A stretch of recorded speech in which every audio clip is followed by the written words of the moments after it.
Hi, everybody. Welcome. Happy May. It's great to see everyone and so many smiling faces. And I just realized that we have people first time since April or May, we have people outside watching this.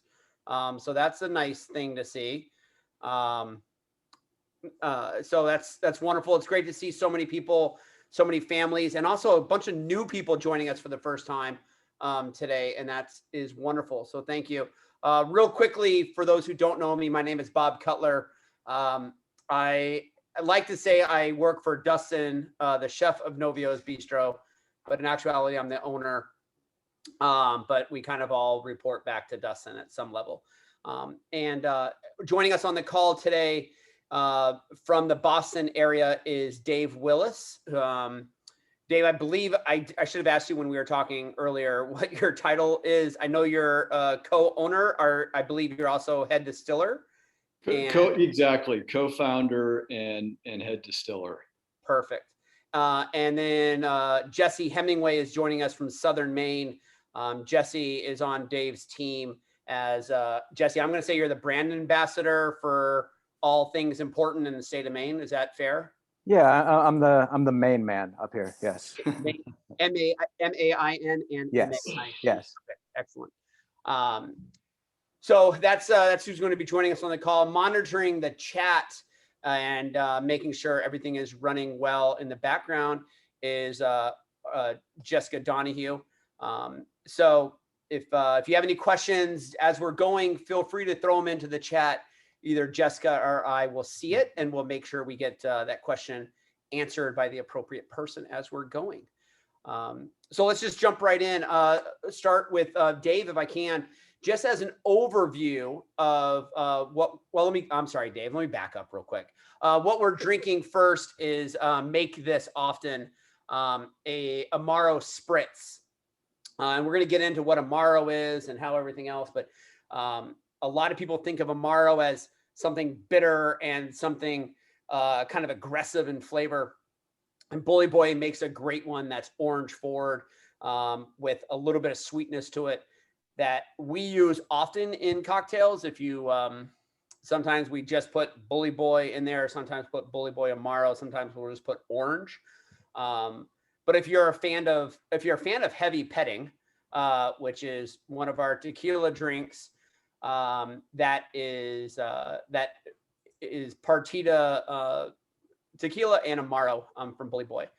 So if you've had heavy petting and you've enjoyed heavy petting, there it is. I'm going to keep saying enjoying heavy petting until somebody laughs because that's funny. Thanks, Dave. I'll stop now. So hopefully you're enjoying that drink. And if I can ask Dave just to jump in here, talk a little about the history of Bully Boy, where it started, where it's going, and some of the fun things you make. And I'll monitor the chat. Cheers. Yeah, thanks, Bob. I appreciate that, and I love that you're starting out with an Amaro Spritz, because that we're near, as we near the summer. That is my go-to drink during the summer months. Amaro is a relatively new addition to our lineup. We started out in 2010 in Boston, and when we did so, we were the first distillery in Boston since Sazerac bought Old Mr. Boston in the early 1980s. And if anyone remembers Old Mr. Boston, they used to make flavored brandies and flavored gins and some really awful stuff, but they distilled about a quarter of a mile away from where we are now, which is the Newmarket district. I like to say that the distillery is located in Boston, but the heart and soul of Bully Boy is actually about 40 minutes west of Boston, in a town called Sherborne, and it's where myself and my brother grew up. On a fourth generation working farm. It's actually still a working farm. My parents live there. My brother lives on the farm. And it's where my brother and I learned how to distill.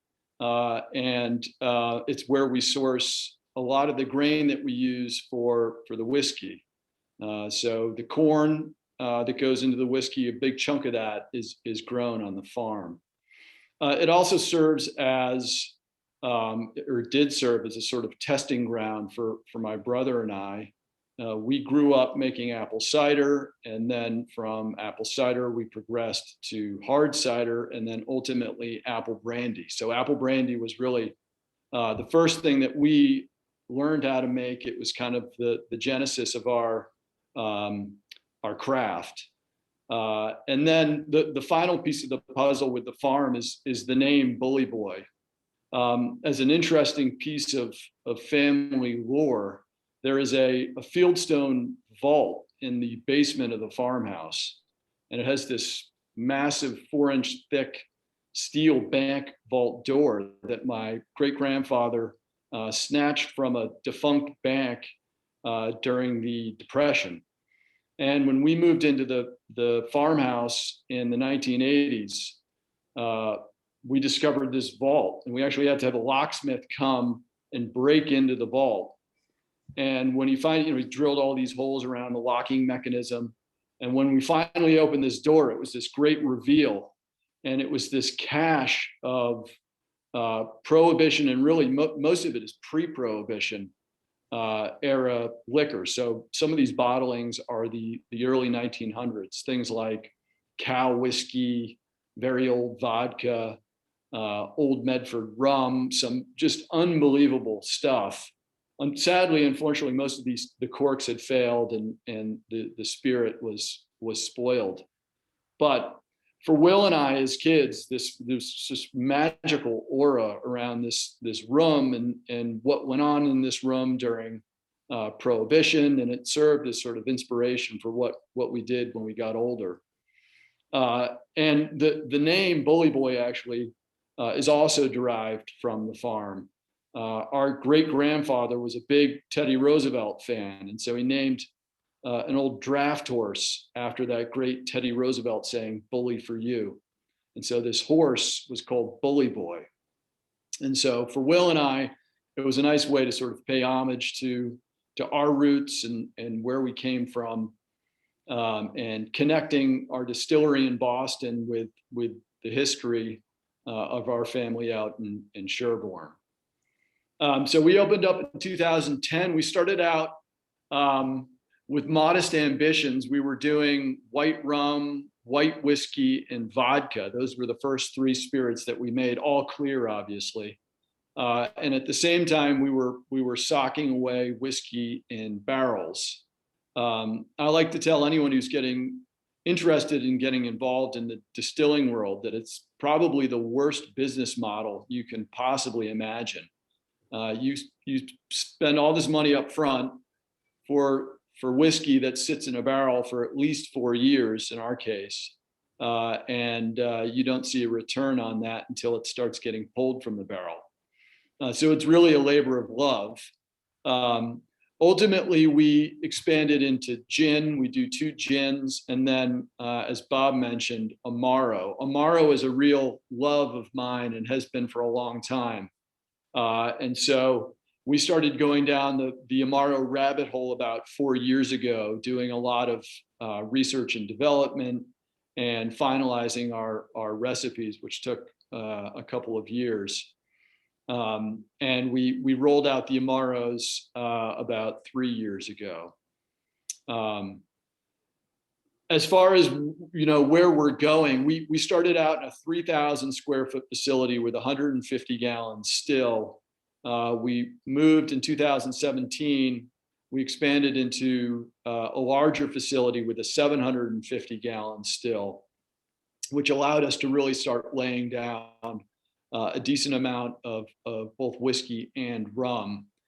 So we've got 2 bourbons that are aging and have been aging for 4 years at this point. Once you start aging, you become obsessive about it, and it becomes really challenging to actually start pulling it out of barrel. So it's been in the barrel for 4 years, and I'm in no rush to pull it out of there. So I think we're going to continue to let it ride. The bourbons are interesting because they both use a decent amount of malt.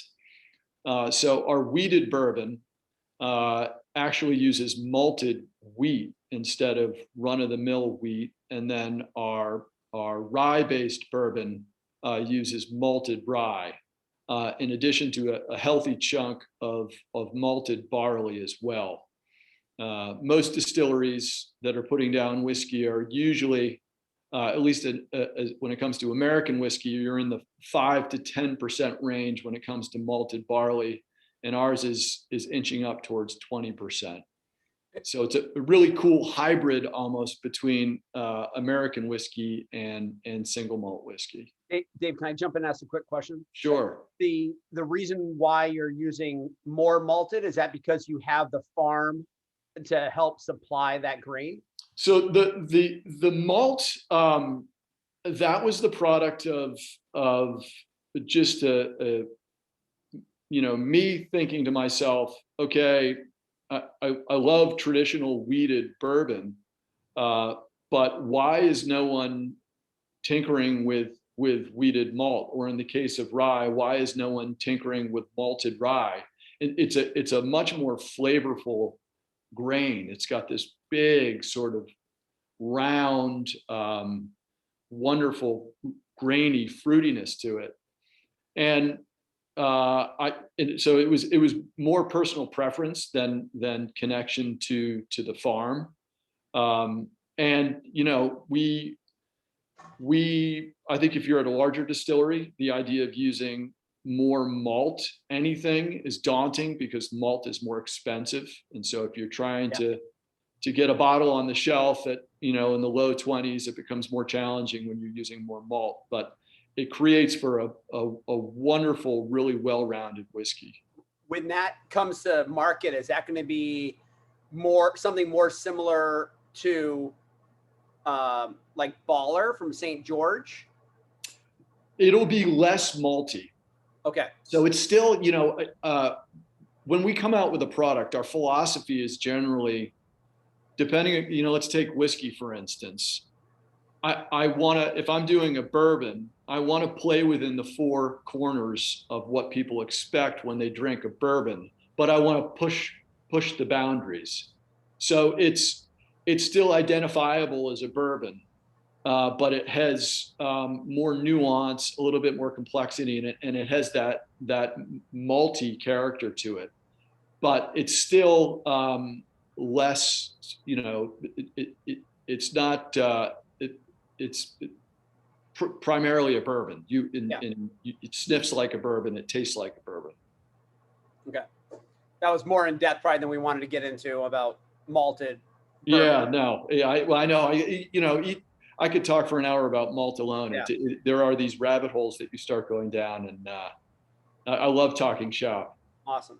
And so that's going to be, but that malted bourbon that's coming out in the future is going to be quite a bit different than the straight whiskey, which we're going to be tasting very shortly with Jesse. That's exactly right. Yeah. So the American straight whiskey, which is our sort of stable whiskey, is a more traditional, really sort of bourbon rye hybrid. To my way of thinking, it sips either like a high rye bourbon or a rye with a good chunk of corn in it. So I always taste bourbon on the front end, rye on the back end. Not to, Jesse, I don't want to steal your thunder here, but that's sort of what I taste when I drink our American straight.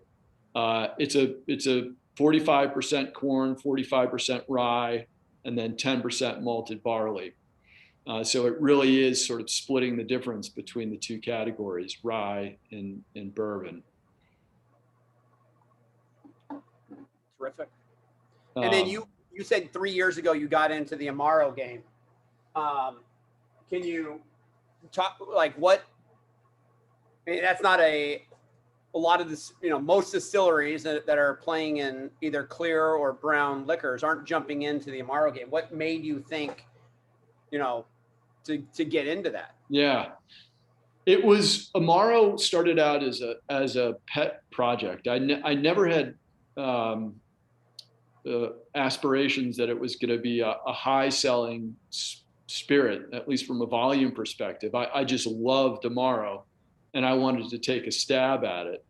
what happened is when we came out with our Amaro, it actually dovetailed with sort of an Amaro resurgence of sorts, at least stateside. Amaro has been consumed in large quantities in Italy for a long time, but it really wasn't until the rise of cocktail culture in the States that Amaro started to take hold. Because Bob, as you mentioned, it works so beautifully with a lot of different spirits. It goes well with whiskey, it goes well with tequila, it goes well with gin. It's like a more bitter sweet vermouth. And so I loved it. And you know, the wonderful thing about Amaro, so for those of you who don't know how Amaro is made, essentially what you do is you start out with a neutral grain base. So think vodka, you know, effectively. And you steep different botanicals in that neutral grain base, most of which are bitter. So a lot of roots like orris root, rhubarb, cinchona bark, a lot of different herbs, different botanicals. We use in our particular Amaro, we use yarrow, we use that rhubarb root I mentioned. Gentian is a big root because it has that bittering effect. We use elderberry, we use cassia, clove, on and on it goes. I mean, the world is your oyster. There are literally thousands of botanicals out there that you can use in an Amaro. And in a lot of ways, that's what's attractive to me as a distiller, is that you have this palette that you can draw from that is so wide ranging. You know, if you're making whiskey, you're really confined to a certain number of grains.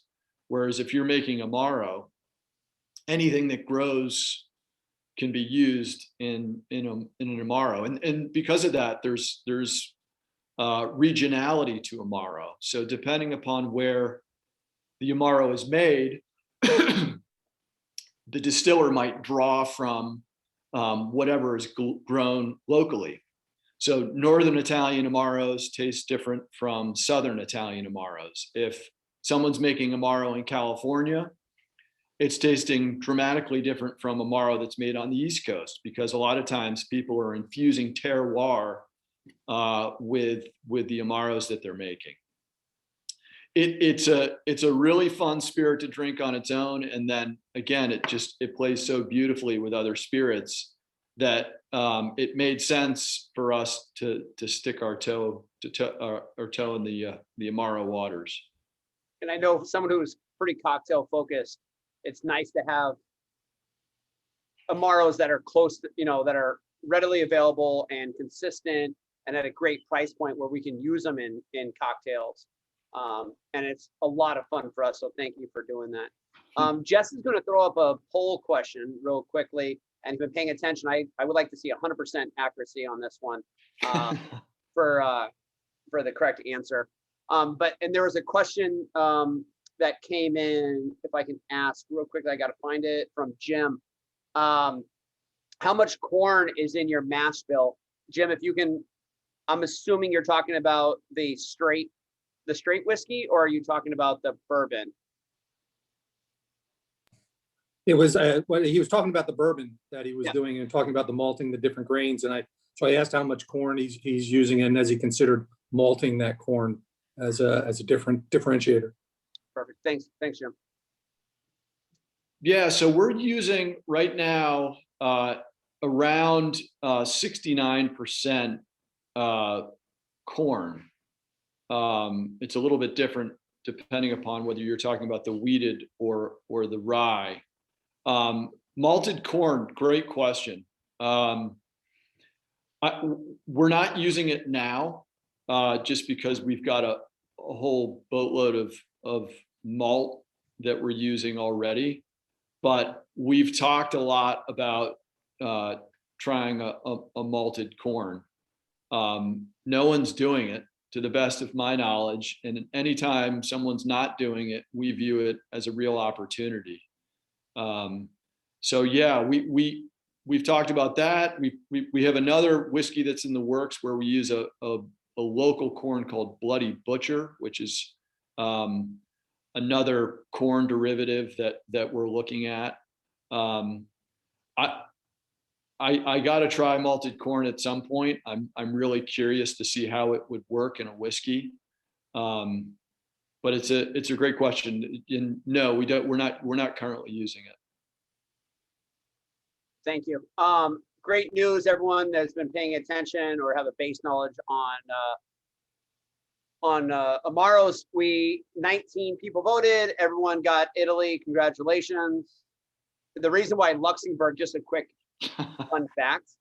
The reason why Luxembourg was in there, I did my 6th grade country project on Luxembourg, and I have a unhealthy amount of knowledge still about the country. So I like to throw it in every once in a while as just a, you know. No Amaro up in Luxembourg though. It's a shame. You really think they would have it. Great. Dr. Ross says, thanks, Google. You should pay attention, Dr. Ross. Another question came in real quickly. How do you pick your yeast strain? Another great question. Yeast is, again, there are only so many bullets in your belt when you're talking about whiskey. You really have your base grains. You have the cuts that you can make. So where are you cutting the front end of the run at 145 proof and then taking it down to 120 proof? How you make your cuts is another tool in your belt. And then a big one is yeast. There are large distilleries out there. Four Roses is a great example. They have 2 yeast strains, and that's the only difference between all the whiskeys they make, with the exception of where they're aging their barrels. Some distilleries have yeast strains that have been handed down for generations, from batch to batch to batch. We worked with a large yeast manufacturer named Lallemand to develop a yeast that suited our needs. I am a fan of whiskeys that have a little bit of fruitiness, a little stone fruitiness to them. So our yeast is designed to pull that out. The world of yeast feels like to me that the commercial yeast manufacturers are just starting to scratch the surface. It's really challenging to find, yeast that is not just the same old yeast that everyone else is using, because the large commercial yeast manufacturers tend to have 4 or 5 strains. And if you look around at a lot of the distilleries out there, you'll find that they're all using one of those 4 or 5 strains. And because of that, the whiskeys tend to taste sort of the same. So if you can find someone to develop a yeast for you that is tailored to your needs and the flavor profile that you're working towards, it's a great thing. We actually are working with a company in Boston called Ginkgo Bioworks. They're a food science company, and we've been piloting some of their technology to try and develop yeasts that actually will generate very, very specific flavor and aroma notes, right down to a yeast strain that's going to create a lemon aroma or a lemon taste, a yeast strain that's going to create something floral, and not just floral, a very, very particular type of flower. The technology that they're applying to yeast is really pretty impressive. But in my mind, if you're going to create a lasting whiskey that is separate from the rest, you have to do more than just use a run-of-the-mill yeast. Yeah, totally agree. And I appreciate the fact that you're doing that, because it gives something to separate yourself from the other 154 bottles on the shelf. So that's great. What I would love to do is, if everyone wants to open up And Dan or Dave, I also know you have a family that is needing your attention too. And I told you I wasn't going to keep you on the phone all night. So if you have to jump off, I understand. And you're leaving us in good hands with Jesse. Thanks, Bob. I appreciate it. My son is actually yelling at me right now. But I love what you guys are doing. I love that you're on board with education and you make it a big part of your program. And thanks to everyone for showing up and listening. Excellent. And hopefully we'll see you next time we're down in the Boston area. We'll swing into the distillery. For sure. And that invitation goes to everyone. If you're ever in Boston and you'd love to swing by the facility and talk shop and continue this conversation, I encourage you to reach out over email or give the distillery a call. Awesome. Thank you so much. If everyone would like to open their whiskey, we'll turn over to Jesse. Let that open up in a glass so it breathes a little bit. You have a 2-ounce pour there. If you don't want to get into it all the way, we understand too. It's not going to go bad. You can enjoy it later. But Jesse, welcome to the party. Thank you, Bob. So we're drinking the Bully Boy American Straight Whiskey today. That's gonna be our first sampling that we have before we get into the Amaro. You want to walk us through this beautiful? Yeah. On this. Hopefully I'm being heard, right? Yes. Okay, cool. Yeah, so Dave touched on a couple of the high points, namely the mash bill, being a relatively unique mash bill in the American whiskey world. So it's 45% corn, 45% rye, 10% malted barley.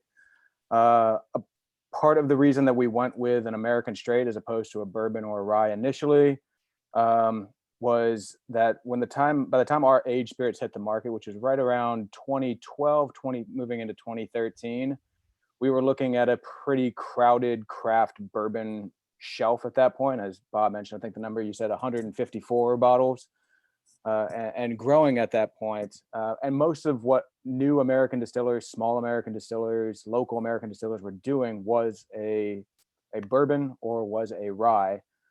So there was some actual thought process put into doing something that is neither, that kind of highlights some of the characteristics of both. And that was kind of how we ended up settling in on this mash bill, being able to do something a little bit unique. And also being able to do something that's very balanced.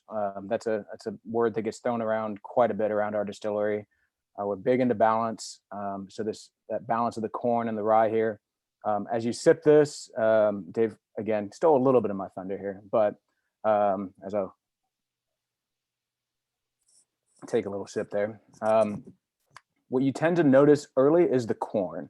You'll get a little bit of sweetness towards the front of the tongue. Your first moment or two of sipping on that might be I'm sipping on a bourbon. Then what ends up happening, it ends up finishing a whole lot drier than what most bourbons do. You get sort of a little tingle towards the back of your tongue. That's the rye speaking there. When you're drinking a straight rye, especially like a very, very like 80-100% rye, there are times where after an ounce or so, it will feel like the back of your tongue is almost numb. From the amount of tingle that you're getting there. We want to give you just a little hint of that. It balances with the corn very nicely. And then it's rounded out with just a 10% malted barley. So as this opens up in the glass a little bit, maybe even with a drop or two of water, you'll start to notice like little characteristics of an unpeated Scotch, a little bit of toffee, some caramel notes coming through. That's in large part a product of that little bit of malted barley that we're adding towards the end. This speaks to a lot of the things I love about rye. Like I tend more towards rye than I do towards bourbon. It speaks a lot to a lot of those warming things and the bite of the pepper and everything else near the end. And this is a lot of fun. And again, as somebody who likes to make cocktails, this is a great whiskey to make cocktails with because it takes flavors really well, and you're not trying to cover up anything. You're just showcasing what's there, which For is sure. a lot of fun. Yeah, and it isn't too hot. It drinks at 84 proof. which is a nice place to be cocktailing in. And then again, that balance, so many of those, especially your classic cocktails, your old fashioned, your Manhattan, if you have an old Savoy book or something along those lines, a real classic cocktail book, they're recommending either bourbon or rye, kind of a bartender, a home builder's choice. So us having that balanced mash bill makes it very, very conducive to cocktailing. And at that proof point, as we're getting into, sooner or later, we're going to start seeing better weather, right? But it's as we're seeing that better weather, and we get into more campfire season, and we get into all those things, that 84 proof is a lot better for your long summer nights. For sure. Jumping into 100 proof or 101 proof that I tend to drink more of in the fall and winter. In the spring, I kind of change my proofing a little bit. Yeah, sipping a barrel proof around a fire on a 75-degree day is not quite as appealing. Yeah. Sarah had a question, and it's not a newbie question. It's a good one to review. She's asking, how do you make the whiskey have the flavors come out at different times of the sip and at different places of the mouth?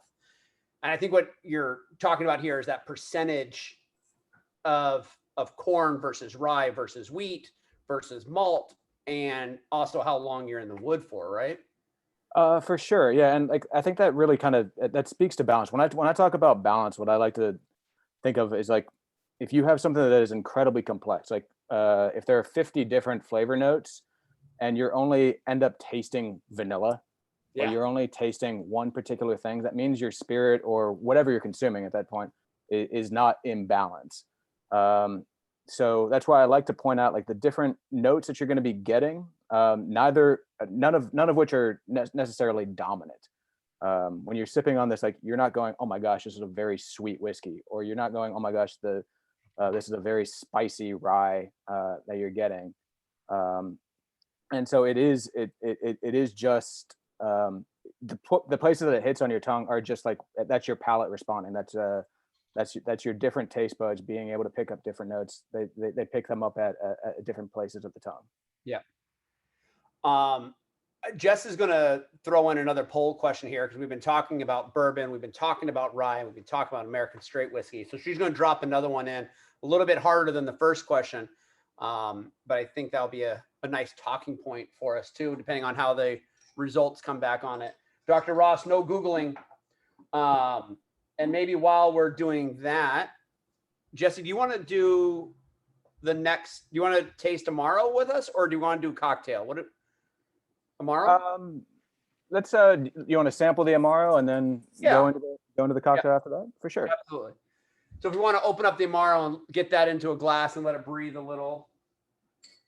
This one's not as critical. I don't think the taste is going to change much in a minute or two versus having it fresh out. So again, like the Amaro is a great one. It's a great thing to sip and enjoy just by itself, neat on a rock, however you like it.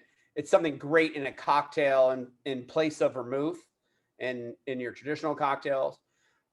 You can use it in margaritas. You can use it in 100 different places where you can go. So Amy and Lance calling me out for my double negative. We all know what it's supposed to be. All right. Stop being a professor. All right. That's actually my fault. I wrote that question. Jabron says he thought the same thing. He owns a bookstore, but it's a kid's bookstore. Kids double negatives are. So please, you want to walk us through the... Sure. So yeah, Dave touched on sort of the main whys that we ended up developing or starting to go down the Amari road. I guess just sort of a quick overview. The word Amari in Italian simply means bitter. So as Dave mentioned, there is a very, very vast world of Amari that you can go. It's also the plural. I should make sure I'm right on that, because apparently we have people correcting English here. Right, they will. Yeah. So the world of Amari, very vast. Like there are probably 1,000 different variants out there, some known to people, and like 20 people living in a tiny Italian village. They probably have their own local Amari. And Dave mentioned that it's always been a passion and a hobby of his. And that was sort of the initial genesis of it. We also we had the ideal test kitchen while we were figuring out these recipes. We have a tasting room in our distillery in Boston. When we opened up the new space in 2017, we built out a very lovely tasting room. But because of licensing, the cocktail program that we're running out of there, we have a tasting room license as opposed to a bar license. So the components for all of our cocktails we were making in-house. So we were using some of our like spirits off the just basically vodkas to create different cordials, to do different infusions, and we had started just sort of dabbling in making different amari, trying to figure out different recipes. So there were probably a dozen or so that we had put to menu for various drinks throughout about 8 months that the tasting room had been open before we really nailed down the recipe on this first Amaro. It uses 26 different botanicals, bittering agents, the cinchona bark, the gentian root. If you have ever had moxie, you're familiar with gentian root. And then it is also balanced out by 4 different kinds of hops, which is actually very, very unique for an Amaro. I don't know of another hopped Amaro that's out to market right now. It also kind of makes this very traditional Italian cordial, Italian spirit. It brings it into a more American, a more local sort of feel with what American brewers are doing right now with IPAs. It's balanced out by a lot of fresh grapefruit peel, fresh orange. There's some fig and elderberry to it to give it some sort of a little bit of jammy kind of sweetness. Yarrow flower, as Dave mentioned, gives a big floral note to it. And then as you sipped on this, you've noticed maybe middle to back of the tongue numbing just a little bit. There's a hint of Sichuan peppercorn that's responsible for that. But for people who are just learning about Amari in general, this is a wonderful introductory Amari. This is sort of the lighter, sweeter, brighter end of sort of a broad spectrum of flavors that you would end up getting. We do tend to use this sort of more as a substitute for sweet vermouth. Where most Amari are a digestive, this works both as digestive and aperitif. It can stimulate the appetite, but also settle the stomach after a nice meal. So yeah, it's been I was kind of somewhat familiar with Amari before this, and it has, before we launched ours about 3 years ago, and it has subsequently become just a consuming passion of mine. It's to steal from Dave. It is a huge rabbit hole. And I know, Lance, who's on this call, and I have had quite a few conversations about different Amaros, and when new ones come on, we both get pretty excited about, trying and sampling and everything else. That poll question, pretty well divided. 20 votes, 7 people said it aged in new char. 1 vote each for aged 2 years, and 1 vote for corn and rye barley. And 11 votes, or 55% of the people said not made in Kentucky. So Jesse, who wins the chicken dinner? The bulk of your guests. So the 55% on part 4 there is the correct answer. So the first 3 are sort of it is legitimately law, not just rule or regulation. There are strict American distillery laws. So American straight whiskey sort of is this umbrella under which bourbon, under which rye, under which wheat whiskeys end up falling. The straight element of that is speaking mainly to 2 things. It's that you are using a charred oak barrel, and you can only use that barrel once to do an American straight whiskey. And then it has to be in barrel for at least 2 years. So if on any bottle that you end up picking up, if you see the word straight on there and it doesn't have an age statement, you know that it has been aged for at least 2 years. And I should add, those barrels have to be 53 gallon oak barrels. So there's been a movement, and I understand, like as Dave mentioned, the business model of a distiller trying to put out an aged spirit is difficult, but there are certain whiskeys that have either done accelerated aging in smaller barrels. Some use like 30-gallon. I think some even use smaller than that, but we're using 53 traditional oak barrels. Terrific. And what do you use the barrels for after they've had your straight whiskey? So we do a balance of things. We make our own aged rum. We call it our Boston rum. It's an all molasses rum that use our spent whiskey barrels to age for 3 years. So because rum does not have that same sort of requirement. So because we produce, goodness, maybe a third of the rum that we do whiskey, that still leaves us with a number of excess whiskey barrels. So oftentimes we're trying to find partnerships with local brewers. We've done a number of just finishing projects on different beers, really throughout New England. Pardon me. Sometimes we just get a big cache of them tucked away, and we'll throw them up on our Instagram and say, if you can get by the distillery by 4 o'clock on Friday, you can throw one in the back of your car for $50, something along those lines.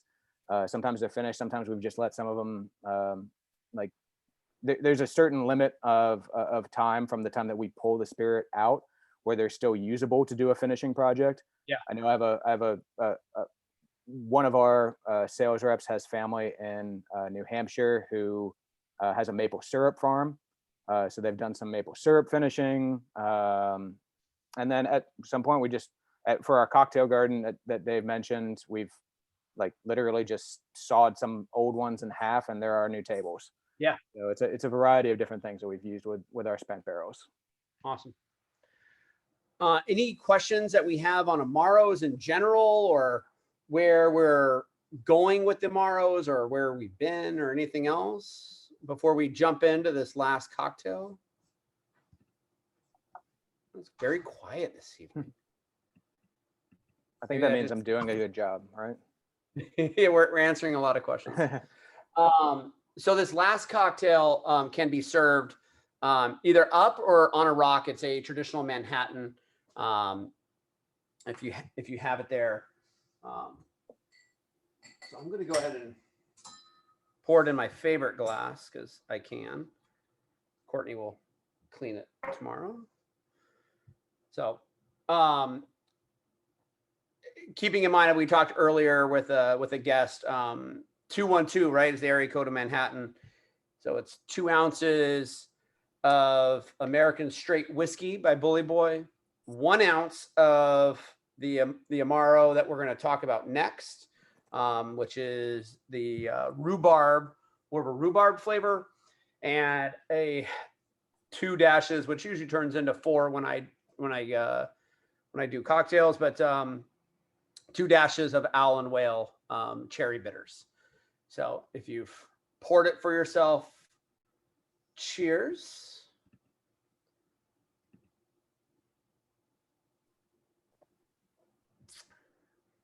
So the nice thing is when you do this, if you can think about the last Manhattan you had with vermouth, different mouthfeel, a little more fuller, feel like there's a lot more flavor, a lot more depth to this. Even when we use like Doppel Teatro or Antica or some of our nicer vermouths, this has a few different layers of flavor. And that layer of flavors, just to cue you back up, Jesse, is coming from your Amaro, and that's coming through. So this is our second Amaro. It just got to Maine in February. We released it right around Thanksgiving last year. We, as Dave initially mentioned, with the first Amaro, we weren't 100% sure if it was just going to be a small little hobby project that we were going to put it out.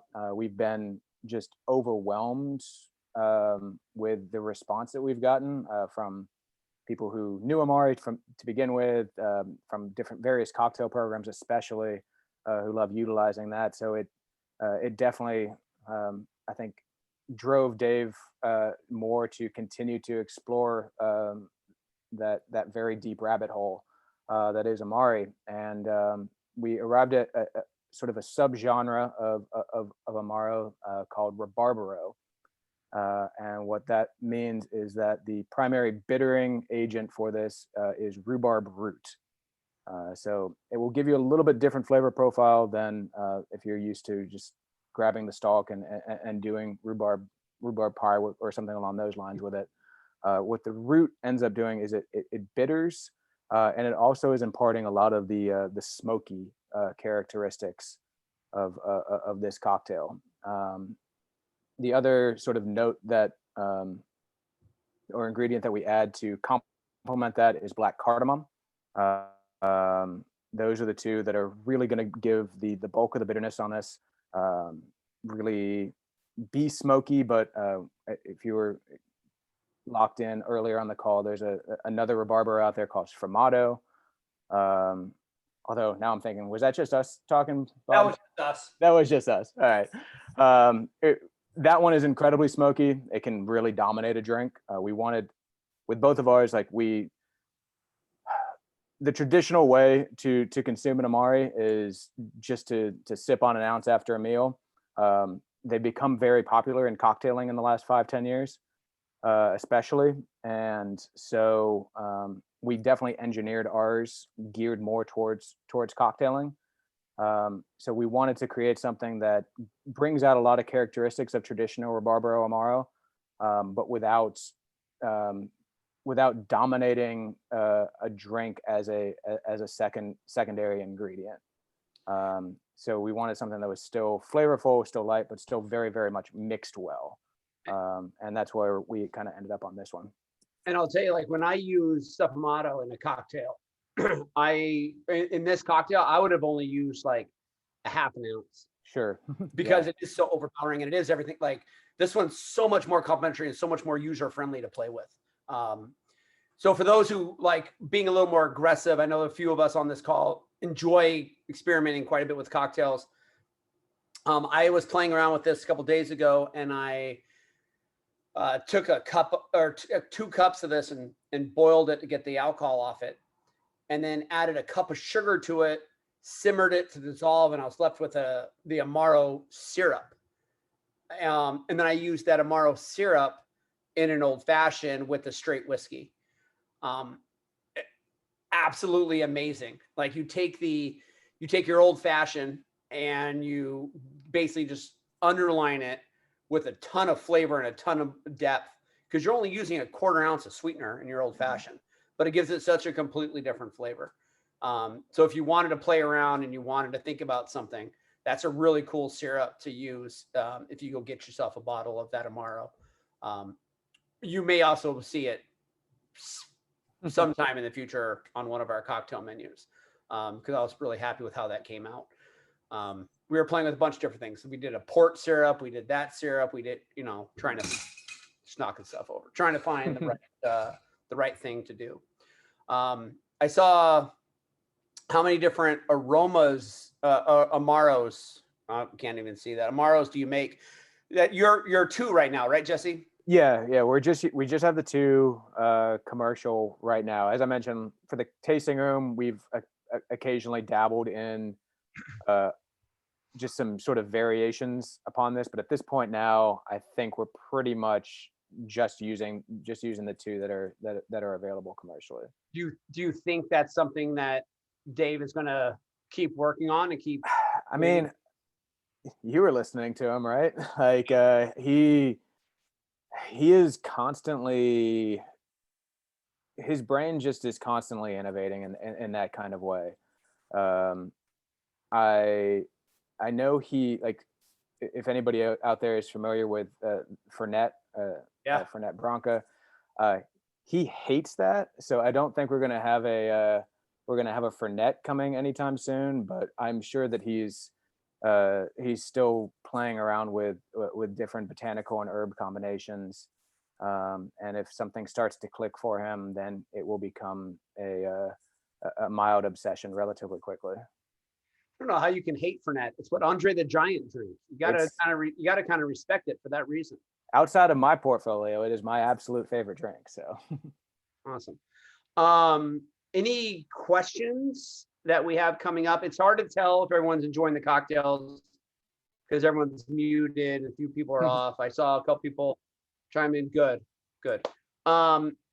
Jesse, there's some if we can jump back to our spritz earlier. Hopefully people are doing better on their drinks. Our campfire friends are getting darker and farther away, but I think you're still there. Yep. Okay. And I'm sure because they're sitting around a campfire and enjoying themselves socially, they don't have as many of their glasses half full like mine. But the spritz, which we started about, you have something fun coming into the state in a couple weeks, right? I do, yeah. So as I was sipping and enjoying the spritz with you guys, I actually cheated on my cocktail here at home, and I used a pre-canned one. So we're calling this our grapefruit spritz. It's ostensibly what you guys were enjoying this evening. This is our first canned cocktail. We're going to be doing 2 that we'll launch. I'm hoping that everything is squared away in the state by middle of May, and definitely will be available at Stompers for you guys. But this first one, grapefruit spritz, it uses the first Amaro that we sampled. Some fresh grapefruit, some fresh lemon, a little hint of cherry to it, lots of bubbles. Clocks in at 7%, so it's not initially just going to knock you out, but when you have the second one, you'll start to notice it. But very light, very herb, very light, refreshing. It's a ideal summertime drink. You're heading to the lake, you're heading to camp, you're just finished 18 holes of golf, something along those lines, and it's 80 degrees outside, and you still want to sit outside and enjoy a cocktail. Crack one of these either cold from the fridge or pour it over ice. That's my preferred. I love pouring this one over ice. And then the second offering will be the same Amaro as well. We're going to be cold steeping some black tea with that, adding some citrus, tons of bubbles. Basically, it will end up being like a medium light, sweet herbal iced tea. Again, lots of carbonation and 7% on that as well. I'll tell you, Jesse dropped off a couple cans for us for the staff to try. And I took one home, and Annie and I were drinking it over the weekend. Yesterday, I think we were drinking it yesterday, and the weather was crappy, and it's hard to like create and think when you're having cocktails based upon the weather you're outside on. And I poured it for her. She sampled it, and she goes, "It's not what I want to drink today." She's like, "But I want that in our fridge all the time, all summer." And for those of you who know Annie, like she's a big Aperol Spritz fan in the summer. Like that's her go-to. So it's nice to see. I think we're going to see more of that Amaro and that grapefruit Spritz. I think is going to be amazing. And I just think about it on the boat. I think about it tailgating. I think about it everything else. And it's nice to have a canned option for the convenience. Like you're not creating a cocktail on a boat. Like can't tell you how many times I've taken 7 bottles out on a boat to make 2 drinks. So I'm excited for that. Maybe Amy and Lance will have us all over to their roof deck and we can have Amaro Spritzes up there. So, except for the people that commented about my double negative, you're not invited. So Kim, you can come, Sean can't. Any other questions about Amaros, about bourbon, about rye, about anything? Jabron's here if you want to know what kind of books they have on the shelf. We can put all of Jack's favorites out there if that. Amy Lance, the first ones. Yeah, right. Yeah, they were the first ones, but that's fine. They have the deck. We have to let them in. So a couple housekeeping things coming up. Next Monday is our Cocktails with Friends events with Noble Oak Rye. So that means Monday will be the first day you can drink Noble Oak Rye in the state of Maine. The next day it will be available on shelves throughout Maine. Well, actually, the next day it'll be available Stompers. Probably on Wednesday it'll be available at other places because they can order it on Tuesday. So if you're on that call, you'll be the first people to do it. We're going to make 3 different drinks, all old fashions. And it's going to be, I made one, Michael Gatlin made one, and Tom Johnson, who is the brand ambassador for Noble Oak, made one. So everyone, make sure you remember that I'm the one who makes your drinks normally. They don't. So when we talk about which one you like the best, you like mine the best. And then on May 3rd, an event that I'm super, super excited about. Thank you, Jess. Look, right on it. Is Partida Tequila getting ready for Cinco de Mayo. And it's going to be amazing. Brand new tequila coming into the state. Again, you're on this call, you drink it first. It's available at Stompers the next day, and then on Cinco de Mayo throughout the state. So you'll be able to get to try that. Novio's Bistro.com/Partida. Join this event. You get Dustin's salsa that we're making ourselves, and the recipe on how to duplicate that salsa on your own. And you're going to have the tequila and the margaritas and everything else for not only that night, but you'll have it for Cinco de Mayo. So be selfish, invite your friends, and come and join that event with us. And I think I said Partida Tequila, Sophia Partida is going to be leading that discussion. So literally the Partida family is going to be on that. And it's going to be amazing. She's in Southern California. So hopefully our weather is complementary to hers.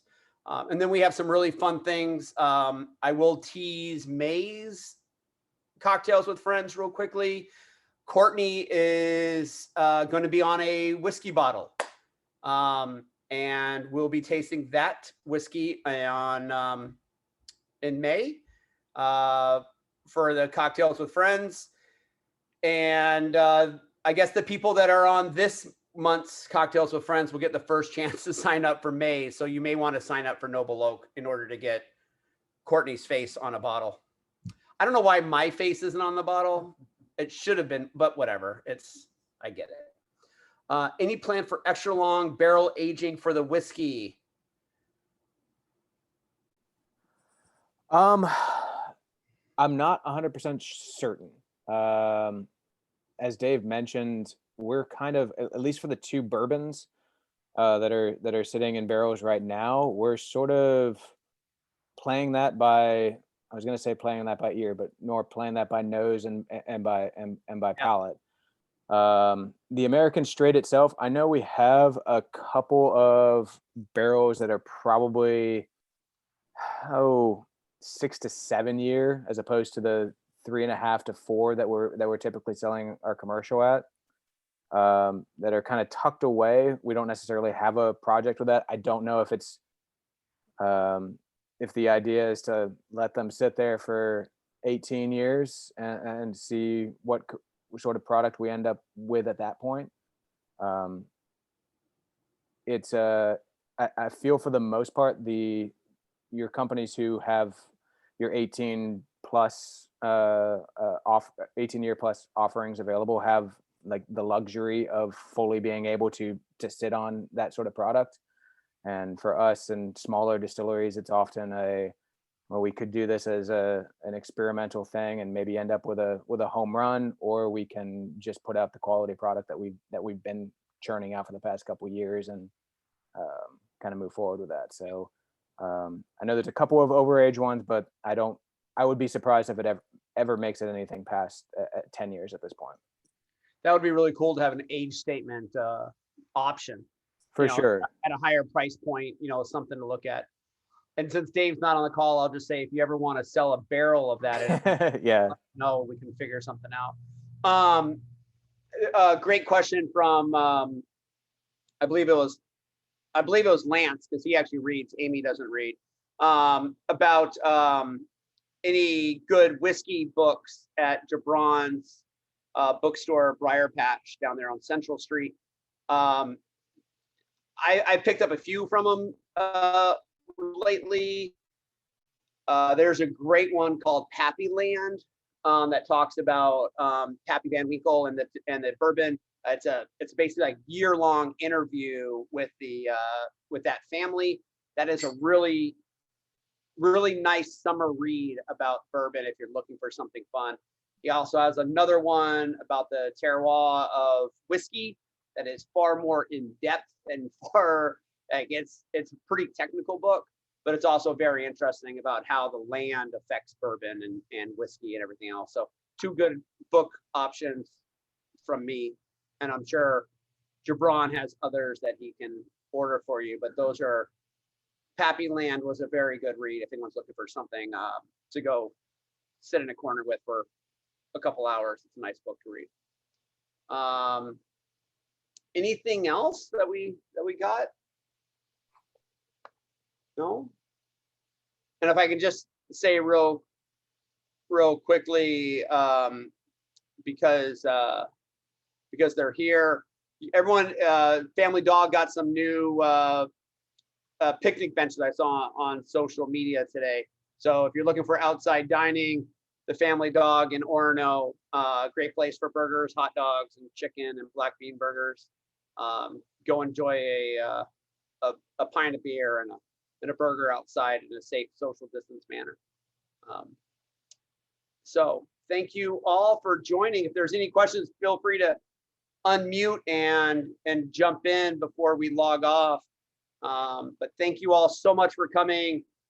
Please, cocktails with friends, Partita tequila, new appetizers and entrees on our dine-in menu, new cocktails coming out next week, a bunch of stuff going on, and we really appreciate all your support and everything else. Amy, I'm working on a full cocktail list where nothing is shaken, everything is stirred. So I know how you hate it when I shake drinks too loudly. So everything is stirred, which means no citrus in anything, which is pretty silly, but we're gonna go try it. So Jesse, thank you so much for joining us. I really appreciate you. I know this is a long day for you. You probably started on the road early today. No, this has been wonderful. Thank you, Bob, and Jess for putting this together. And for those of you Instagram inclined, at Bully Boy Booze is our Instagram, and I'm just Jesse at bullyboydistillers.com for my email. If anybody has further questions, wants to nerd out on whiskey, Amari, really any kind of spirit, I'm always amenable to talk in the shop as well. So please don't hesitate to reach out. Thank you. And take a look at their barrel room. It's beautiful, that chandelier that you have in there. Oh yeah, and I guess I'll throw that on top. Like our tasting room and cocktail garden are both open. We're in right basically on the Roxbury Dorchester line of South Boston right now. We do a fantastic program in both. You'll get a unique experience if you went to the cocktail garden for a cocktail and then went into the tasting room for a cocktail right now. And all of that you can find either information via our Instagram or website, just bullyboydistillers.com. Thank you. Diane, I just saw your question. You would shake, and you should shake citrus in cocktails. What I'm saying is I am currently working on a cocktail list that has no citrus and no shaken drinks. Just everything is served up or on a rock. Everything is spirit and cocktail or spirit forward drinks. To which Courtney said, "What about our margarita people?" And I'm like, they can order a margarita. We'll always make a margarita. We'll always have everything to make you a great drink. But for signature drinks, just to separate ourselves a little bit more from what everyone else is doing, just say we're stirring everything, and we're gonna. So did you lose a bet, or is this just a personal challenge? It's just a personal challenge, and it's another way to use spirits and cordials and amaris and everything else that I enjoy working on. And it's just, I don't know. I mean, Jesse, how often do you see a cocktail list without anything shaken on it? Almost never. Yeah. At best, you might end up seeing a menu that like has a subheading for stirred versus a subheading for shaken. But as you mentioned, basically the rule of thumb when it comes to whether you're going to stir or shake, for the most part, is does it have citrus to it? Right. And very few people are going to be just doing a purely spirit or cordial forward cocktail menu. So it's going to be very unique. Yeah, citrus and fat you would shake, and everything else you would stir. So, no egg whites, no citrus. Yeah, please don't stir egg whites. Yeah, no, that would be real. You'd be there for half an hour. Yeah, that would be. Courtney doesn't like to shake an egg white. She has like a little. For those who don't know, Courtney is our head bartender. She has a little frother, a milk frother. Like a small espresso latte maker, to froth the egg to get the volume, and then so she doesn't have to do a dry shake. Yeah. And then we'll do the wet shake on top. So, I feel like that's cheating, but whatever. She's been with me for 4 years. If she wants a milk frother, she can have a milk frother. So, when does she come off probation, Bob? After when I called her and said I'm reopening the restaurant, I need you to come off unemployment. And she said, "Thank God, I'm ready to work." I'm like, "Yeah, you're off probation." So we'll keep her forever. She's not allowed to leave. She's great. So, all right. Thank you all so much. As always, please let us know if you have any questions. I love in the campfire. If there is, hopefully everyone will join us for the Partita event. There's not many openings left for that Noble Oak event. So if you're not doing it, please jump in and let's sell that out. That is, I believe there's 4 or 5 openings left for that. That sells out at 36. That one is the one where everyone's unmuted and it's a very interactive thing. And we try to keep Michael from drinking too much before. So he's attentive on the call. But I look forward to having everyone there and seeing everyone for Partita and everything else. So thank you all so much. Jesse, really appreciate you. Please tell Dave we all said thank you as well. Joseph Brown's old-fashioned Noble Oak.